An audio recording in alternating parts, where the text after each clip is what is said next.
Usai Bank Indonesia kembali pangkas suku bunga acuan menjadi 5% di Agustus 2025, era bunga simpanan tinggi yang diterapkan bank digital untuk menarik nasabah baru mulai ditinggalkan. Asal tahu saja, BI telah menurunkan suku bunga acuan hingga 100 basis poin sepanjang tahun ini. Ditambah, lembaga penjaminan simpanan juga sudah menurunkan tingkat bunga penjaminan sebanyak 50 basis poin. Nah, beberapa bank digital pun tampaknya sudah mulai mengikuti. Salah satunya layanan bank digital milik PT Bank KEB Hana Indonesia, Line Bank, yang akan mulai menyesuaikan suku bunga simpanannya per 1 September 2025. Menilik situs resminya, penyesuaian suku bunga deposito reguler tidak terjadi untuk semua jangka waktu. Adapun, penyesuaian ini hanya terjadi pada deposito reguler dengan tenor 1 bulan, 7 bulan hingga 12 bulan. Secara rinci, untuk deposito reguler dengan tenor 1 bulan mengalami penyesuaian dari sebelumnya 6% per tahun menjadi 5,50% per tahun. Sementara itu, deposito reguler dengan tenor 7 hingga 12 bulan juga turun dari sebelumnya 7,5% per tahun menjadi 6,5% per tahun. Di sisi lain, penyesuaian juga sejatinya terjadi pada simpanan dalam bentuk tabungan, di mana penyesuaian tersebut juga terjadi di sebagian saldo rata-rata dari simpanan nasabah yang ditempatkan di Line Bank.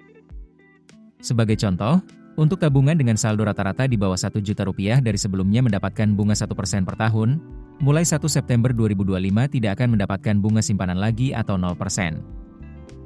Sementara untuk tabungan dengan saldo rata-rata di kisaran Rp1.000.000 sampai Rp10.000.000 kini hanya mendapatkan bunga 0,5% per tahun. Padahal, sebelumnya tabungan dengan saldo tersebut masih mendapatkan bunga 1% per tahun. Chief Personal Banking Officer Hana Bank Stephen Lukito bilang, penyesuaian ini mempertimbangkan beberapa faktor, antara lain BI rate serta strategi pertumbuhan dana dengan mengoptimalkan hybrid channel. Meski demikian, ia menyadari bahwa bunga simpanan Line Bank masih berada di atas tingkat bunga penjaminan LPS. Artinya, dana nasabah tidak akan dijamin oleh LPS jika ke depan bank terpaksa dilikuidasi. Lebih lanjut, ia pun optimistis tetap mampu mengakuisisi nasabah baru meskipun bunga simpanan Line Bank telah diturunkan. Dalam hal ini, bank akan mengutamakan akuisisi secara organik. Selain Line Bank, penurunan juga sudah sempat dilakukan oleh PT Bank Raya Indonesia Tbk di mana penurunan telah dilakukan di kuartal Maret 2025 ini sebanyak 25 BPS. Direktur Keuangan Bank Raya Rustarti Suri Pertiwi menyatakan, penurunan tersebut tidak akan terhenti di sini.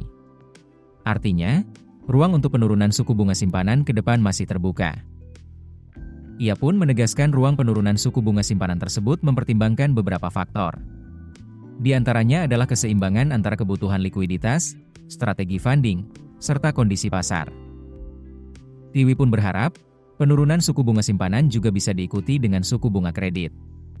Menurutnya, sudah ada beberapa penyesuaian pula untuk bunga kredit. Keputusan bisnis terbaik datang dari data, bukan tebakan.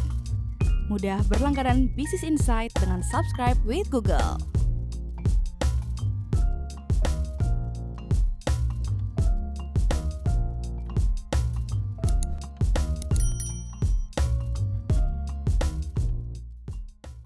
Download aplikasi Kontan sekarang di App Store atau Play Store.